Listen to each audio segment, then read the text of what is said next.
Content warning. The Wards of the State podcast may contain material that may be harmful or traumatizing to some audiences. Listener discretion is advised.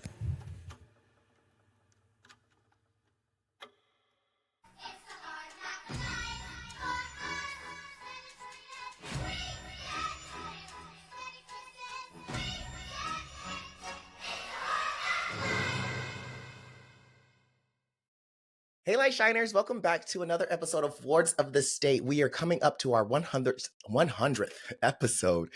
And every single episode, I know we've slowed down, y'all, the listeners. I've been getting some emails. I need y'all to send. I can't continue the show unless y'all come and share y'all stories. I've already shared mine. I know y'all tired of hearing about my story. So if you would like to share your story, or if you know an adoptee that you might want to share their story, send them the link to the show. We really need you. I think we have 4 or 5 more people scheduled for this month. So I really want to make sure that we can get a full season in before July. You guys do know I take June, July, August off from work. So I'm trying to get everything done. This month is actually May as well. So if you are a birth parent, I know we have some birth parents that have been waiting all year. We do highlight birth parent stories once a year for Mother's Day and Father's Day. So we do some episodes in May and some episodes in June. So if you are also a mother or a father who's lost their children to the system, either adoption or foster care, we would love to hear from you as well. All those links are in my bio on all my social media platforms. Also, guys, we now have both of my books on the TikTok shop. So if you're on the TikTok shop and you haven't read the books yet, go grab them because, we can get them at Amazon, on my website. But right now, TikTok is really pushing. They're really pushing the TikTok shop and they're doing free shipping for sellers. So I don't have to pay for the shipping like I would normally have to if it was coming from my website. So that's great. And then some other last announcements. We have our second and third book tour stop coming up. That's going to be on May 10th in Portland at Bold Coffee and Books. And then also it's going to be in Seattle. Ew, give me a second. I should have had that. Y'all, it's in the links in my bio. Seattle, May 11th. The links in my bio of that location.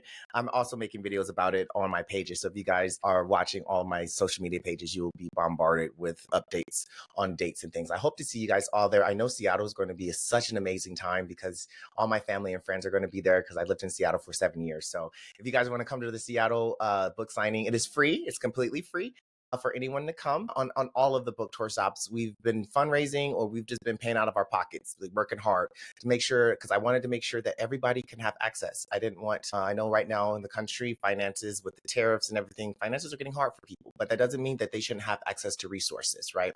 So one of the resources I wanted to offer was just having parents, adoptive parents, bring their children, their adoptees, their former foster youth, or their foster youth, just to come and meet and greet and have a good time reading parts of the book. It's also a coffee shop and they got little foods. The one in Seattle. So I think they're both coffee shops actually. So we'll have a great time, guys. So yeah, that's going to be in Portland, Oregon at Bold Coffee and Books on May 10th. And then there is a stop in Seattle on May 11th. That's Mother's Day. Check the link in my bio for all the information there. So I think those are all the updates we have. Oh, last update, guys. You can still watch the YouTube videos of these podcast episodes or the videos on YouTube. So if you want to see the podcast, make sure you check out the YouTube. And it's just my name, guys, Karlos Dillard on YouTube. And I think that's it. So without further ado, I want to introduce the next guest, and it's Shana. Hey, Shana, how are you doing? Hi, I'm good. How are you? I am fantastic. So just kind of start with your story. How did you enter the external child care system? So my story is not one that's so much filled with, I don't have any foster care experience. There wasn't abuse or neglect or anything like that. I was a domestic same race adoptee. So I was adopted by white parents in the 70s. And, from the outside, I have, I guess, what you would call a more privileged adopted experience. Mm-hmm. But there's a lot on the inside that I'll talk about that people don't talk about. And that's kind of what my work is now. I'm in training to become a therapist because there is very little research and very little resources out there for adoptees. So that's what I'm hoping to do. Absolutely. I just did back in October, I spoke at the Academy of Child and Adolescent Psychiatry. And I was so surprised about how the information I was giving them was all new. I know. I know. Shocked. I was shocked. Like even some therapies. I was talking to them about rebirthing therapy, which they now call the evergreen model, right? And they're like, is that real? And I'm like, you are a psychiatrist and a I know. therapist. Like, how do I you know. not know? And Yeah. like you said, I don't think a lot of them are actually knowing specifically how to deal with adoption trauma, because I'll be Mhm. honest, adoption trauma is not new, but it's this new thing that people are actually finally starting to admit that it happens. And maternal Thank separation God they're trauma is finally real. start Yes. Right, Yeah. right. Mhm. So you're right. There is a need. Yeah. There is a need for therapists like yourself who are going to be trauma Mhm. informed and adoptee centered. So Yeah. kind of tell about your growing up and being adopted. So my parents, this was the 70s, so they were trying to have kids. They weren't able to. And then my mom eventually had a hysterectomy, so that obviously she couldn't have children. So by then she was in her 30s, Hmm. and they wanted a white baby. And at that time, it was harder to get a white baby. So they put their name on the list with Children's Home Society, which I don't believe does adoptions anymore. I think they have a little bit of dark history too, which you can read about. But so they put their name on a list, and 4 years later, they got me. And my mom said she was at work and she got a call, and they said, "We have a little blonde haired, blue eyed baby girl. Do you want her?" And my mom was like, "Yes." And from what I Do- understand, doesn't that kind of like doesn't that kind of like when you explain it like that, yeah, it feels it's like awful. I picking don't a like it. bag, Yeah, right? yeah, Like do you want, because yeah, that's one thing that I don't like when adoptive parents say, I chose you. You didn't chose me. It was just I what know. was given. I Yeah, was the freshest offer. yeah. And that's one of the like mind fucks about adoption is like, you're so lucky you got chosen. But on the inside, the adoptee is experiencing the worst possible grief you could ever experience in your life. So it's Absolutely. really a weird thing. So from what I understand, I was in a foster home for maybe a week while they finalized all the paperwork and legal stuff or whatever. And it's funny because I go to therapy too, but it's almost like I remember being in foster care, but I was a newborn baby. Hmm. So how could I remember that? And I was talking to my therapist and I was like, am I just making this up? And she was like, no. And that's part of the research that we now know is that before people would say, oh, babies are a blank slate. It's just like a puppy. Like you take a puppy from its mom, you give it to another Yep. person, they're fine. But we now know that's not true. Babies are very complex. They have very complex emotions. They can experience grief and pain and Well, anxiety. and that's the thing about puppies. You know the history of adoption and the AS is it? Why can't I ever think of that damn organization? The animal people who be helping people, ASPCA. Yes. They were the first organization. His name was Henry Berg. He was the founder of the ASPCA, and he was the first person to actually take children from abusive homes. He did this because children were considered property first, and he had the Supreme Court in New York give him authority to remove animals that were being abused from homes. Hmm. So he was going into these homes and removing children out of cages, or the animals out of cages, and there were children in cages right next to him. Wow. So then he went back to the Supreme Court and he says, I believe that I should be able to remove children under the same protections of animals, because they said he could protect any type of reptile. And he was like, well, humans are mammals. So he actually used the rights of the ASPCA to get children, and he started like one of the first CPS systems. And that's why a lot of our language is the same. So fostering, rehoming, adoption, all of that is the same, Interesting. I because did not know that. actually a great history to look back on. Adoption started with the ASPCA, and like child Wow. welfare started with the ASPCA here in America. Um, and that's why we have so many common things. But so when you said like it's like dogs, but that's not true though, because I mean, technically not legally, but you're supposed to wait 4 to 6 weeks before taking the dog Right. from the mom if it's healthy. Yeah. Like if the mom's healthy, it's really bad to take dogs away from their moms early. Right. And we all know this and accept that. But we're Yeah. just like, let a human just pop a baby out womb wet, and we're just gonna just give him to the adoptive parents, Yep. and And like everything's so fine. everything's Yeah. fine. No, nothing happened here. Nothing to Yeah. see here. Yeah. The baby doesn't know any different. Absolutely. In my therapy and in my work, I too remember. Well, I don't know how much your trauma is. Trauma, even if you experience it as an infant, it's called that, like the primal wound. I'm sure you're familiar with the book if you haven't. I have it Uh, right here, actually. right? She's like, it's It's like right the here. Bible of adoption.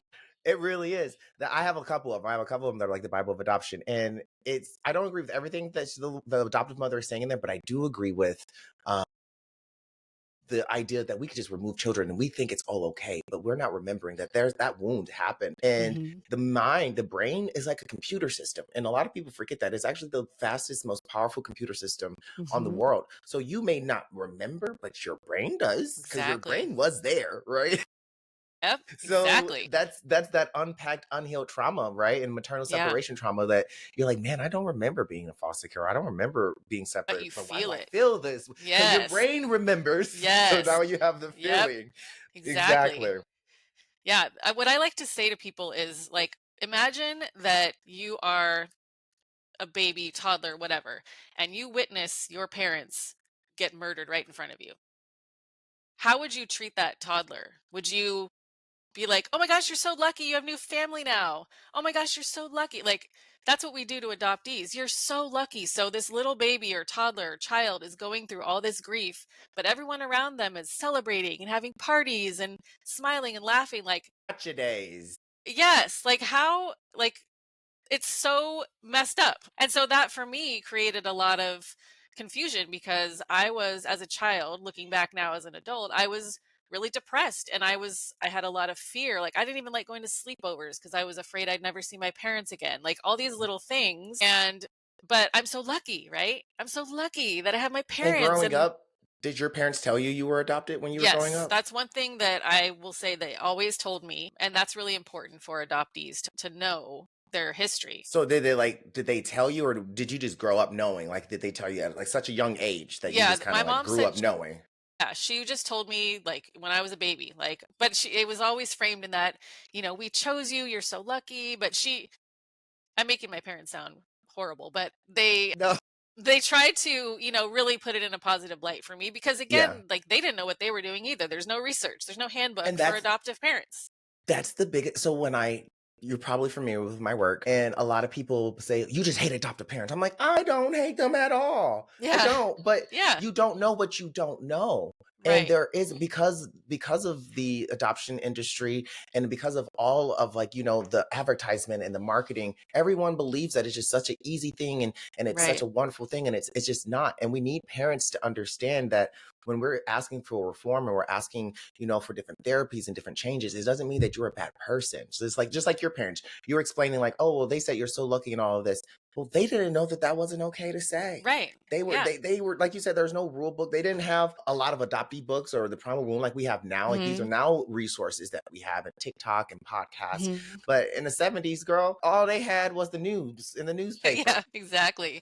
And Yeah, honestly, adoption was still kind of new. It was it only was. Yeah. Adoption in the And it United was, States only came up in the late 1940s, and it really wasn't that accepted up yeah, until I was the going to say, it 1970s. was pretty taboo even then, like, even in the 70s. Hmm. So, Yeah. like, they probably didn't. A lot of people didn't speak on it. They just adopted the No. child, did the best that they could. Exactly. Yeah. And that's the thing too, that, most adoptive parents are coming from a place of love and good intentions, and they're not trying to do harm, but it is harmful to not Yeah, recognize the grief, the silent, I call it the silent grief of adoptees or foster kids. It runs deep. absolutely. It's a deep, deep river. Now, did you have? And you said your mother had hysterectomy. So, did they adopt any other children, or were you the only Yes. child? I have a brother, he's 4 years younger. So after they adopted me, they knew that it takes about 4 years. So they put their name right back on that list. And 4 years later, they got another little, he wasn't blonde hair, but another little white baby. Mm-hmm. So yeah, I think it was easier to adopt other races back then. Mm-hmm. But like I said, getting a white baby, that sounds so awful. But I mean, that's that's what. another thing too. Like, it was Because they taboo. price them. They price them differently. Y'all are Yeah. more expensive. You're like four I know. I times think more my mom said I expensive. was $2,000. I Ooh. cost $2,000. Well, in the Yep. 70s, that's the money. That was a lot of money. That's the money in the 70s. Yep. Oh my goodness. Yeah. Well, okay, so you're growing up. How was your childhood growing up? It sounds like your parents just kind of like always told you you were adopted. Mhm. Did you struggle with like trying to wonder who your biological family was growing up? And was it? I'm guessing it was a closed adoption since it was a private agency, right? Yes, closed adoption. So all I had from the Children's Home Society provided like a very brief medical background. And it was just like, I mean, they had, a week's worth of knowledge about me. So it was like, happy baby, doesn't cry a lot. I'm like, gee, I wonder why. I'm like going through trauma. But And then they gave me a little paragraph about like birth mother is, brown haired, green eyed, like just very brief about both. So I Hmm. had that little piece of paper my whole life, and that's kind of what I would look at every once in a while. But my childhood was like a normal middle class childhood, happy, no abuse in the home or anything like that. Like I was lucky in a lot of ways because Yeah. I've heard So awful stories. we talk about that a lot. I think I was just doing an interview with another guest a couple weeks ago about their net positive experience in their adoption, because I tell people it can happen even if you don't have educated parents. The little mistakes that they did make about like saying you're so lucky and things like that. Those are small things that can be changed, but the basis of it is just, under I think your adoptive mom sounds like she understood it immediately of showing these children that like, hey, you're adopted, but like I do love you, and I'm going to raise you the best that I can. But Yeah. now that we do have the information, we need people to start doing that before they start getting into adoption. So Right. I love when Right. people, and then another thing about net positive adoptions is that that's why as adoptees we connect. So no matter if you had a bad quote negative adoption or a net positive adoption, we all still have the same internal issues of identity, Mhm. of Mhm. it's like abandonment, and it's like, so it didn't really matter how we were being raised. Yeah. Something about maternal separation and children not being raised by their families creates Mhm. some type of internal humanistic pain that every adoptee experiences, no matter if it's positive or negative. So, and that's one reason I do this show, is because I need people to understand, like, stories like yours, Shanna, can happen and they can be great. But even in the Mhm. most positive adoptions, there's still loss. Yeah. There's still And that loss, right? and that made it confusing for me as I was getting older because I was starting to go through puberty and all the changes are happening and I'm feeling like depressed and I had really low self-esteem. I was like painfully shy. And now I know a lot of these things came from that initial trauma, but it was confusing for me because it's like, look, you have this great family, you're being raised so well, like you're so lucky, but I feel like shit on the inside. Why? And I would talk to my mom about it, and she didn't understand either, and she would say things like, "Oh, well, everybody feels like that, and everybody gets depressed sometimes, but it's deeper than that for adoptees." And that's why I'm so passionate about becoming a therapist because if you're not adopted, you just don't understand and you won't understand. Like no matter how much somebody tells you, I don't know what it feels like unless you're there. Unless you're there. Yeah. Absolutely. And because your adoption was a private adoption, your birth certificate was changed. So, Mhm. how has that affected your life? And I know you want to speak about that a little bit, Mhm. about the changing of the birth certificates. Yeah. So that is in a closed adoption particularly when you are adopted, they legally falsify your birth certificate. So it's like the only legal document that's allowed to be falsified. And so my original birth certificate is locked and sealed away and there's no way I can access it ever. I know some states have opened them up again, but California is one that has not. And I've looked into it because I was just curious about what my original name was. Hmm. And the only way that California will allow a birth certificate to be unsealed, you have to have like some crazy medical reason or like you have to have like a big major reason for it to be Reason, yeah, it's either or if you can prove that the adoption, there was some type of fraud or deception yeah, through the adoption, but it's or like a severe basically medical impossible. thing. Yeah, it's It's practically impossible. yeah. Yeah. My state of Michigan, I can get mine when I'm 107, Oh wow, but thanks. I That's great. already What a found my birth random family, number. so well, Yeah. it's 99 years from the day that you were adopted. So I was Okay. like 7 or 8 when I got adopted. Okay. So I get it at Yeah, 107. wow. That's like, "You can have it, just kidding," like, that's stupid. You can have it.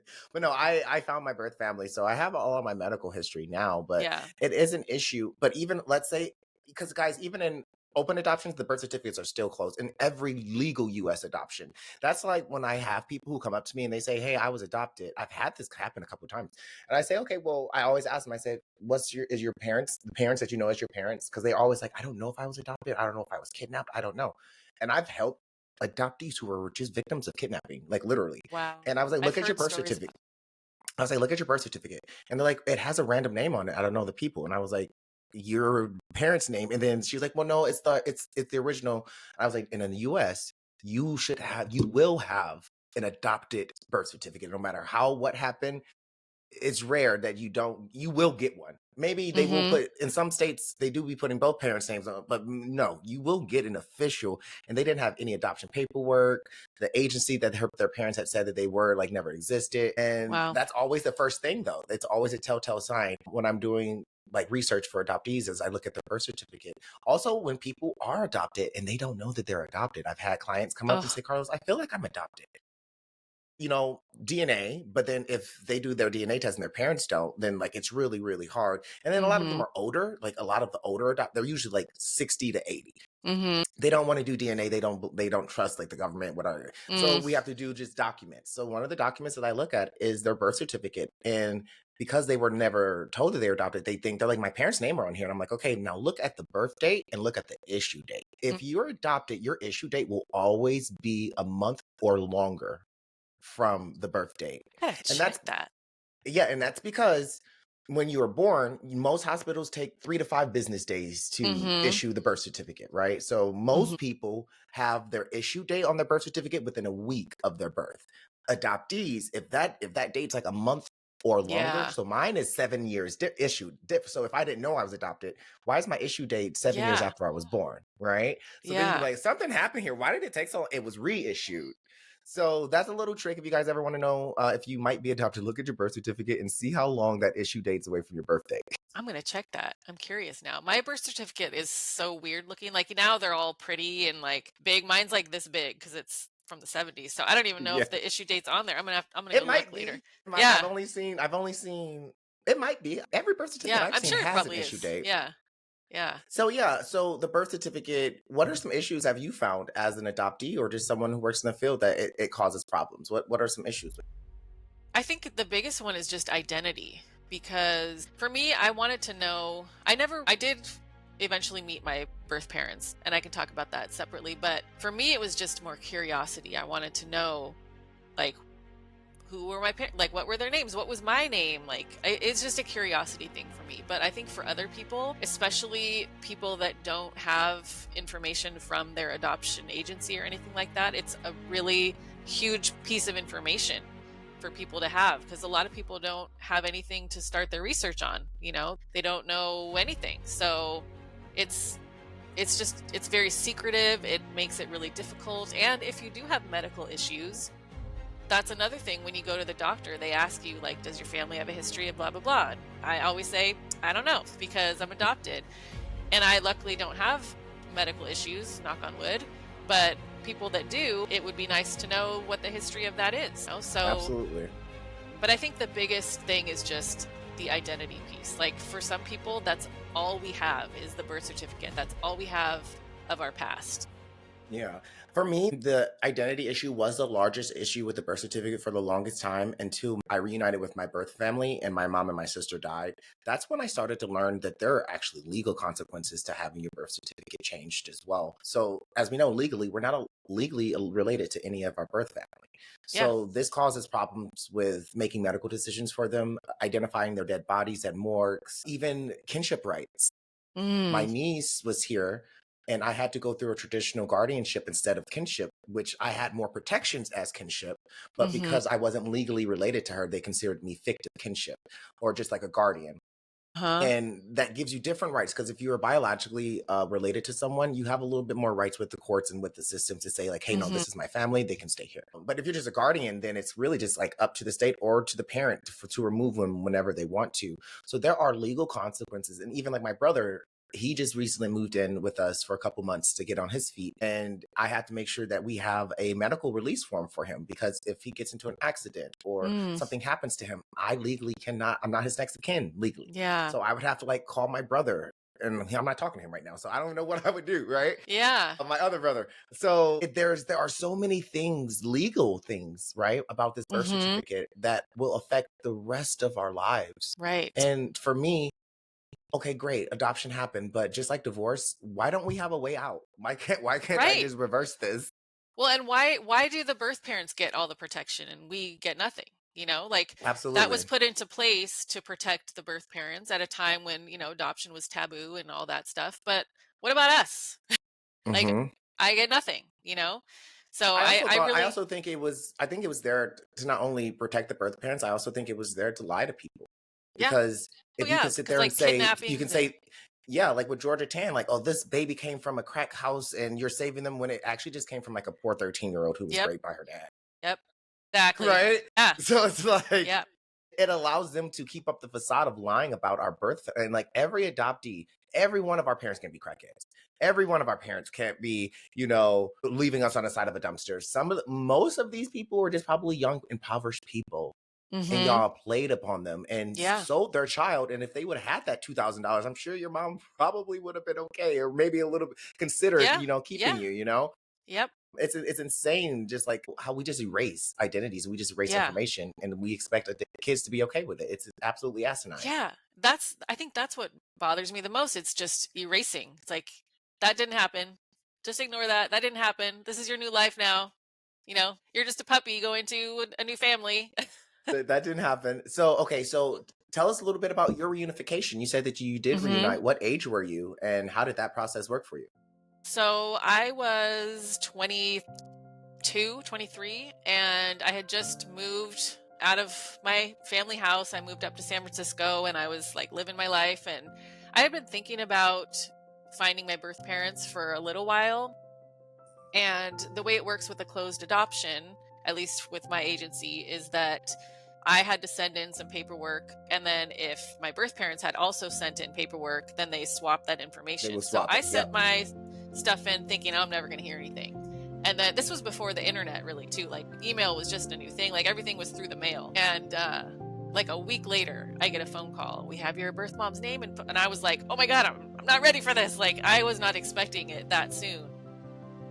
But then I did start exchanging letters with her. And so I found out she lived maybe 20 minutes from my parents, but I was up Wow. in San Francisco at the time. So we were exchanging letters for a while. And yeah, it was good for me. And I got a little bit of closure, but it still was a little bit, it's kind of an identity crisis because I'm so used to thinking, okay, I'm adopted and I have birth parents, but that's like over here.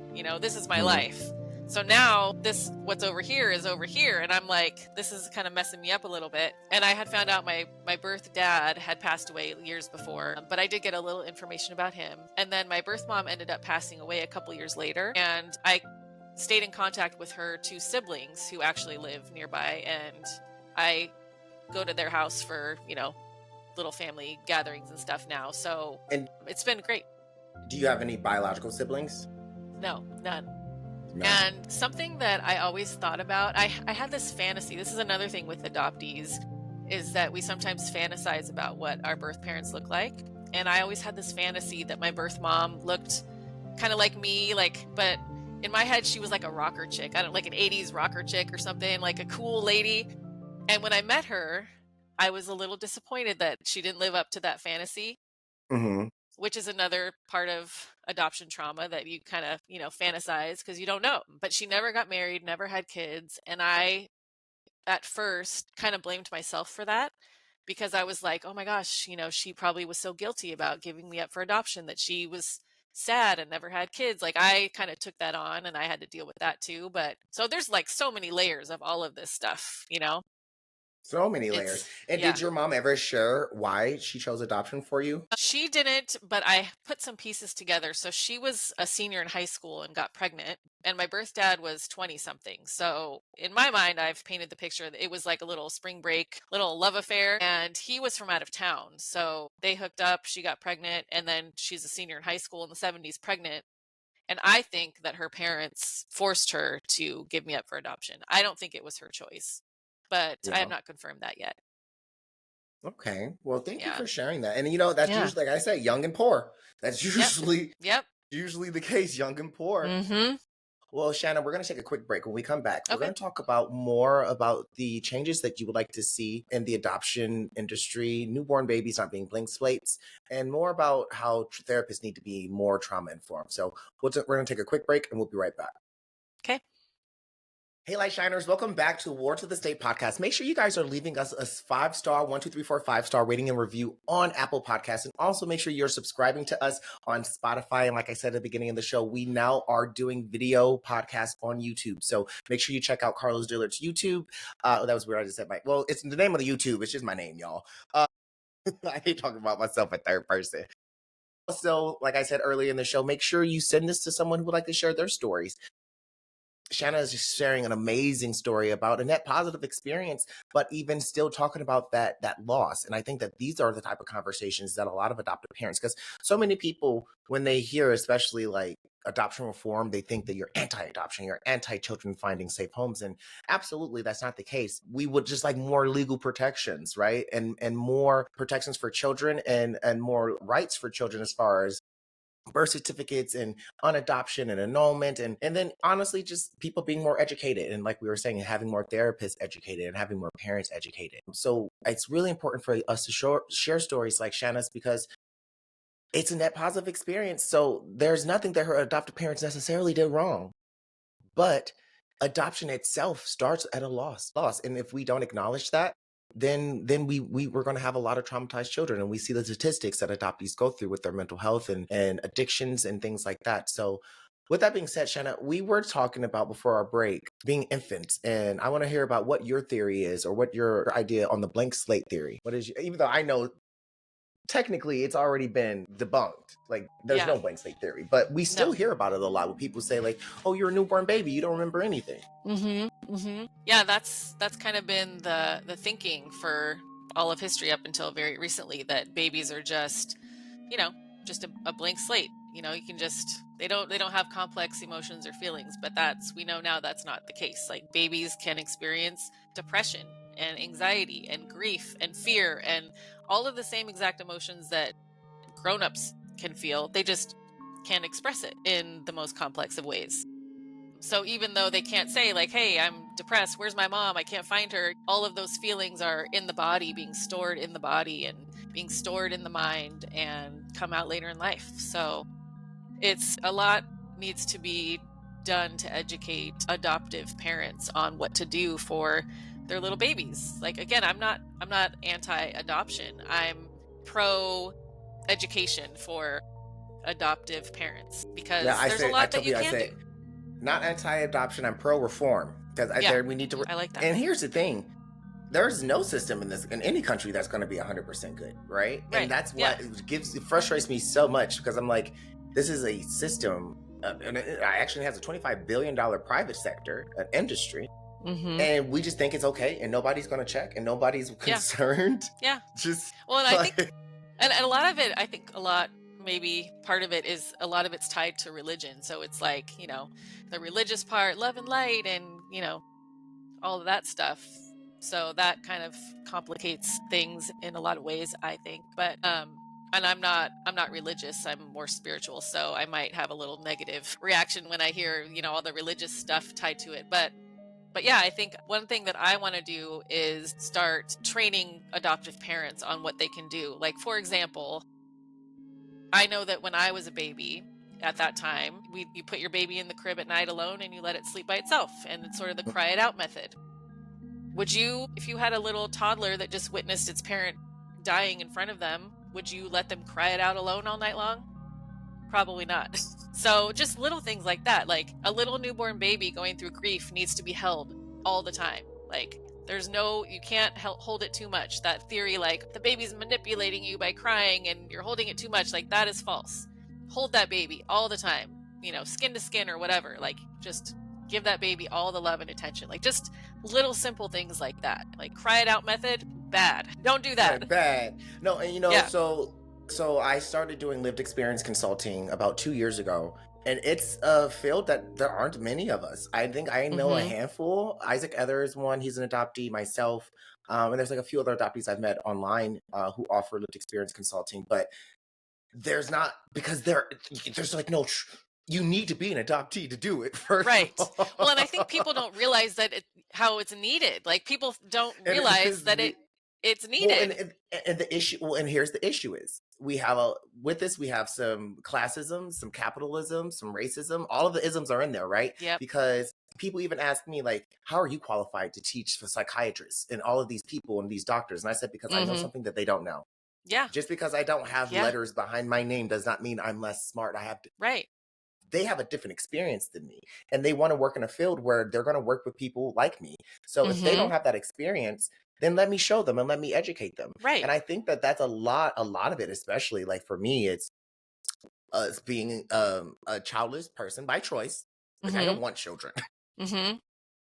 I don't want children, but Yeah. I'm glad that I know that me and my husband know we don't want children because I help so many people and so many kids. I couldn't imagine. I did it for a year with my niece and I was Mhm. exhausted. I had to Yeah. stop advocating. I had to stop my work mostly because I couldn't deal with a child who was going through similar traumas as me in my home at Yeah. 13 years old, right? And then go to work all day and deal with Yeah. people and their children and I was like, Yeah. "Oh, It's a lot. It's a lot. it's a It's a lot." lot. I have I'm 2, like I'm like, "Oh and they're no." yeah, they're teenagers now, so it's easier, but I think that's probably why. Sometimes it's harder when they're teenagers Well, because then yeah, it is. It you is. I just think can't that's appease why. them with some cookies or something. That's true. Money. You can appease them with money. Money. They want money and credit cards. Yes, exactly. But I think it is a space that we need more people. And I'm so excited to hear that you're going to enter the lived experience consulting space because, like you said earlier in the show, adoptive parents don't have anywhere to turn. There's no rule book. They go to the agencies and the agencies just tell them some love, but love them. Right. Love, like, wait, Yeah. they don't give you Just any type of pray actual about it. It'll be resources. fine. Pray Yeah. about it. Give up my mother said she gave up chocolate for me. Like Oh, what good. was that doing for Right. us? Yeah, exactly. Yeah. You know? Well, and people think, well, I'm a good person, and that's great. I'm sure you are a good person. But if you're adopting a child, you have to know that there's trauma that comes with that, and there's some special things you need to do to help with that. So, yeah, it doesn't make you a Absolutely. bad person for not knowing what to do, but you should be open to learning about what you need to do if you want And your child to succeed. I think it's really important for it's so cool to see more lived experience consultants like coming up and doing the work. Because Isaac, he's a transracial adoptee, but him and his parents are like close. Like they work together. They train Oh, other that's white cool. adoptive parents. It's really, really cool. I mean, I Yeah. wish my relationship, but it's not even close. I haven't seen my adoptive parents since I was 15. So Mm. he does the education like, with his adoptive mom, and she's white, and like they address like how to raise a black child, but like also unpacking your internalized racism things. But he doesn't get as Mhm. deep as I do when it gets into like racism because he didn't experience that. His parents were Mhm. always like kind of liberal, and even though they were white, they were understood race. So he didn't have Mhm. to go through the same experiences as me as being the only black kid in my house, in my town, in my school, and going through severe racism, and even having parents who believe that black people are below them, right? So Mm. when he does his classes, they're so cool because I've done a couple courses and classes with him. And even though we are very, very similar in our 30s, transracial adoptees, our education is so different because he's very much like, love all children. Bring them into your home. And then but me, I'm just like, bitch, leave them black people away. Leave them alone. Unless it's like necessary, unless you've truly gone out of your way to do, as a white person, you will never be fully educated. But making sure Mhm. that you're in diverse neighborhoods, that they're in a diverse school, that you have Mhm. relations and connections with culture and their family. I mean, like actual people that you know Yeah. that you can talk to, then maybe. But I don't see most white folks doing that. They don't because No. they believe that they're good people and Right. they're not going to go out of their way, right, Right. to live in a Right. neighborhood that is diverse and make sure their Yeah. child has access to their culture and biological Yep. connections. Yep. So, like, for me, it's like adoption is already like cutting off a limb, but transracial Mhm. adoption is like cutting off both of your legs. Oh, I'm yeah. already losing a leg, I okay? can't even imagine. Yeah. I'm Yeah. already losing a leg with Yeah. adoption. And now Right. because then like that, I want to talk about identity crisis. I bet. Yeah. I grew up thinking, I grew up calling myself a gay conservative atheist. Don't know what the fuck that is. I like it. I like it. And then I grew up having to unpack a lot of internalized racism and internalized hate. Yeah. And Yeah. my parents never taught me how to care for my hair or my skin. So I just did buzz cuts. And then like now as an adult, I've learned and I love my hair and I love the different styles I can do. And there's so much personality and there's just so much history, even with my style now, there's so much history that they just didn't bother to teach me or care for. And it would have been so much helpful if I would have had that, you know? So Yeah. I'm not 100% against it, but I'm not 100% for it either. And then with people like yourself, you can come in and say, I had a net positive experience. Cause Mhm. that's the number one thing they're going to say is, oh, you're just bitter Yeah. Yeah. you're just bitter because you got a bad adoption. So then when we have people like you, like, no, I had a great adoption. My parents are great. I Yeah. still struggle with shit. Right. Yes. Yes. Well, and I think like the race part too. I've done a lot of work around my own white privilege and things like that. And I'm like, how can I use that to help people? And I feel like most people who adopt are white and they'll listen to a white person. So I want to help with that because I've seen influencers. There's a bunch of them on TikTok who have adopted Asian babies and black babies. And I'm like, I don't see you doing anything cultural for them. Like you're just living in your white experience. So I want to try to help people. And you know what's crazy? You say that. So you're right. White people will listen to you even though we have the same similar experiences, I we have the know. same education. They will open up doors for you, and it takes I know. like I have to shuck and jive. Literally Yeah. shuck and people always ask me. It So sucks. I always have a personal assistant. The two personal assistants I've had have been white women, and people say, "Well, Carlos, you're so like pro black. Why do you hire white people?" I'm like, "Well, because one, they're qualified, and then Mhm. two, I know when we walk into rooms or when Laura, my assistant, walks into a room or she gets on a phone call, they automatically respect the hell out of her. She doesn't Yep. have to ask for it. They That's the just give it shitty to world her. we live in. And then we'll be in Zooms and things. We'll be making like making $10,000, $15,000 contracts, and Mhm. they're talking to her like Yeah. she's the owner of the business. Right. And I'm like, Yeah. and Laura will be like, well, actually, you have to speak to Mr. Dillard about that. He's my Yeah. boss. Yeah. And they're like, Yeah. It's so awful. Like it's so shitty, but it's true. Like that's the world we live in. So that I'm is. like, how can I help elevate other people with my own privilege? And that's what I want to do. So Absolutely. And and one thing I would talk about race a lot in your work. I mhm. would talk about Mhm. why it's important and hold your community accountable. Like, why are Yeah. y'all adopting so many black and brown children and you're not doing anything, right? Right. Yeah. Adopt your own. Right. We're more expensive, I guess. They don't want to. No, that's It's what it so bad. is. Yeah. That's I what it know. is. It You is. would you Well, would and cost it's right now, you would be like $65,000 right now. probably. Yeah, I know. It's Around that ridiculous. blonde haired, blue eyed little girl Yeah. Yeah. in California, I know. It's eighty crazy. It's five crazy. thousand. It's crazy. And it's easier too. Like it's easier. Like even if you go to China to adopt a baby, the process is long and hard. That's what she said. But in here in the US, it's even harder. So I think people just want to speed up the process. So like, oh, we'll just adopt a little Chinese baby. It's Mm-hmm. yeah, there's so many layers to all of this, like race and culture and money and religion. And It's I just think another thing that people don't understand is the different systems. So when I start talking about adoption, they'll be like, adoption is free. No, it's not. It's mm-mm. thousands of dollars. Yeah. But they're thinking of private adoption or they're thinking of foster care to adoption, right? Oh, And yeah. then they say like there's so many thousands of kids waiting to be adopted. I'm like, actually there isn't. There's about Mhm. 100,000 children who are eligible for adoption. That doesn't mean that they are desperately receiving it. Most of them are over 10. They're Mhm. young teens or teenagers, and Mhm. they just want to turn 18 and get on with their lives, Yeah. right? Yeah. But there are 2 million couples waiting per baby that is born. So we don't Mhm. have, if we had just a fourth of those people waiting to adopt infants, go and adopt older children, we would not have any children in the foster care system waiting to be Mhm. adopted. Not one. Yep. But that's not the case. They don't Yeah. want children. They want blank slates that they can form into their own Yes. little humans, Exactly.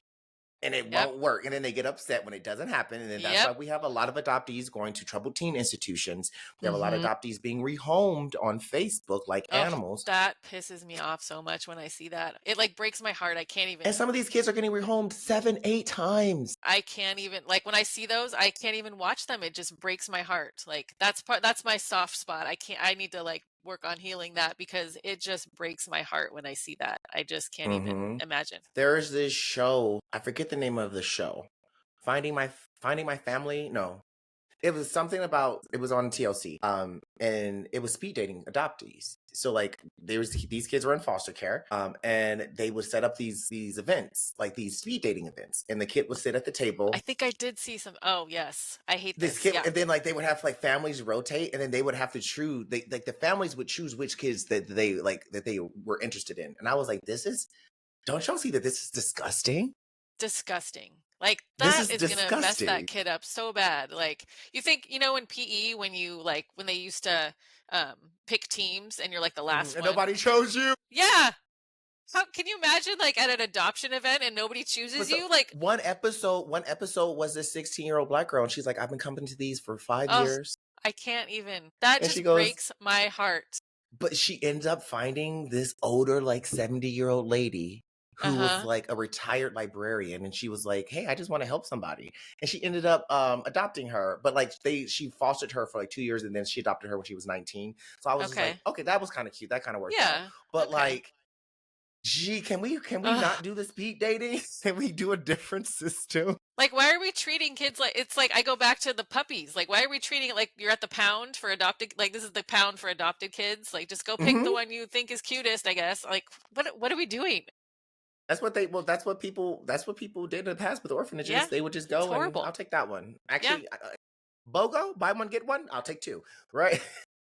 I'll take It's two. so bad. It's so awful. Like, all we can do is laugh because it's just so bad, Like, Yeah, you got to laugh instead of crying. You got to laugh yeah. instead of crying. So, Yeah. Shauna, we went over a lot of topics today. We did training for adoptive parents. We did the blank slate. What is one thing, like, what is something that we haven't covered that you want to make sure that adoptive parents or adoptees know? There's so much. I think that just if you're an adoptive parent to just communicate. If your child comes to you and tells you they're feeling a certain way, don't just brush it off. Like, ask them about it, talk to them about it. If, yeah, lots of people get depressed and lots of people have anxiety, but it's very different for an adoptee. So just be willing to listen and be open to learning. I think that's the biggest thing. Just have an open mind about everything.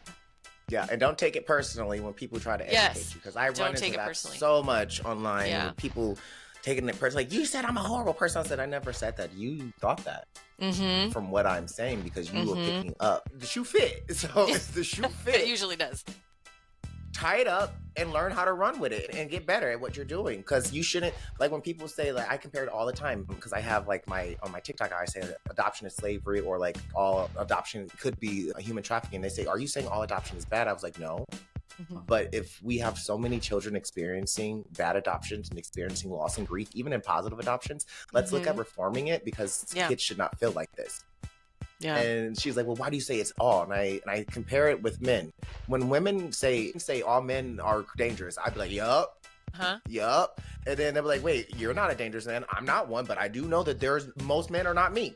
So if I see a pattern of behavior of women being affected by men, yes, because it's all until there's none. So that's what adoptive parents should be feeling like.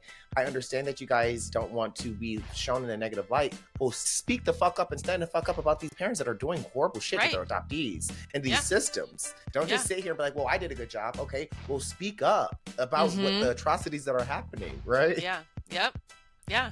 So, Shauna, thank you so much for being here on the show with us at Word of the State podcast, and sharing your experience. My pleasure. I always ask all of the guests one last question before we end the show, and that's what's one piece of advice that you would give an adoptee who's in your same situation? What's one piece of advice you would give them? I would tell them that everything that you are feeling and experiencing is valid. You're not crazy. You're not alone. There are many of us out there that are willing to help you. So reach out. You don't have to struggle and feel crappy and, feel all those feelings by yourself. I love that. I love that. And like I say every week, like shiners, always shine your light, because you never know who you might be guiding in a dark space. And even a little light in a dark room helps people guide out of that dark room. So always shine your light, guys. And till next week, we'll see you then. Awesome. Thank you.